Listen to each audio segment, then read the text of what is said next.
No Vingo toimii meillä niin kuin ihan tämmöisenä kokonaisvaltaisena toiminnanohjausjärjestelmänä. Eli käytännössä kaikki jätehuoltoon liittyvät toimet ja jätehuoltoviranomaisen tehtävät toimet niin hoidetaan meillä sillä Vingo-ohjelmiston eri osa-alueilla. No, Ekokymppi toimii Kainuun maakunnan ja Vaalan kunnan alueella ja toimitaan tällä alueella niin kuin jätehuoltoviranomaisena ja sitten hoidetaan myöskin niitä lakisääteisiä palvelutehtäviä, joita sitten on jätteiden vastaanotto ja bio- ja hyötyjätekuljetukset. No, Ekokymppi on ottanut nyt tämän vuoden keväällä tuon asiointipalvelun asiakkaiden käyttöön ja sehän toimii reaaliajassa niin kuin tämän meidän Vingo toiminnanohjausjärjestelmän kanssa.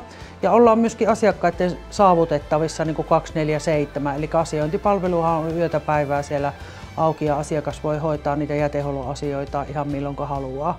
Ja on todella niin kuin tykätty palvelu ollut, että meillä on paljon kontakteja tuolla asiointipalvelussa ja se on niin kuin asiakkaat ottaneet sen omakseen. Asiakkaathan on paljon pyytänyt sitä sähköistä lomaketta, mikä aikaisemmin on ollut meillä ainoastaan niin PDF-muodossa tai sitten sähköpostitse tai sitten ihan paperinen lomake.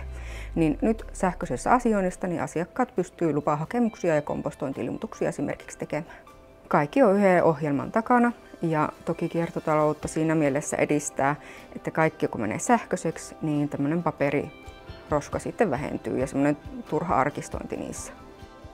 Meillä urakoitsijoilla on Vingo Logistic käytössä. Vingo Logistic helpottaa ajojen seurantaa ja henkilöstö on sopeutunut siihen hyvin. Minun näkökulmasta Vingo Logistican kartat ovat käteviä.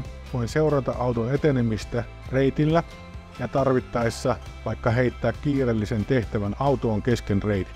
On hyvin tehokasta asiakaspalvelua, kun ne asiakkaan kaikki tiedot löytyy sieltä samasta järjestelmästä. On vähän niin kuin yhden luukun periaate, että kaikki näkevät kaikki asiakkaalla olevat tiedot ja asiakasta on niin kuin helppo palvella.